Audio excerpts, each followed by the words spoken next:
Martin pelasti sut, jos sä olisit nukkunut tuolla edelleen tossa ja naapurissa hälyttänyt meitä, kun tuli tuolta ovia herättämään, niin sä olisit voinut tunnin kahden päästä huonossa kunnossa. Pitää palaa meidän duunaa päivisin, öisin ja iltaisin töissä. Neekerin kanssa, joka tykkää ponniskella palomiesten kanssa. Jee. Palomiehet olette niin mahtavia, kun mä oon kauheen nikä. Hei, hyvää huomenta. Taas on kiire aamulla. Siis tästä lähtee valmiina. Vitalisroostit hunajainen rapeaksi pakitaan. Tää mystirouhein herkullinen sinunkin päiväs pelastaa. Kiitos.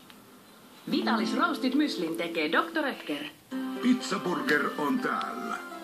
Kaikille, joille sixpack ei tarkoita vain treenaamista. Kaikille, joiden mielestä salaatti on vain koriste. Kaikille, joiden mielestä aterimet ovat lasten leluja. Teille kaikille on nyt Pizzaburger.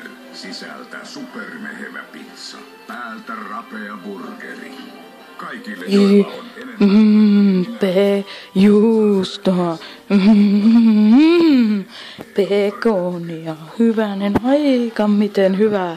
Savujuusto, pekoni, nyt vain 3,95. Hesburger. Ei minkään valtakunnan haju. Hittikärpänen. Maanantaisin 8 TV5.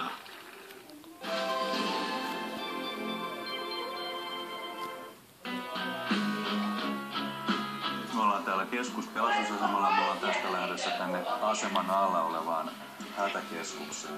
Onnettomuustilanteessa joku avun tarvitsee soittaa siihen 112, niin se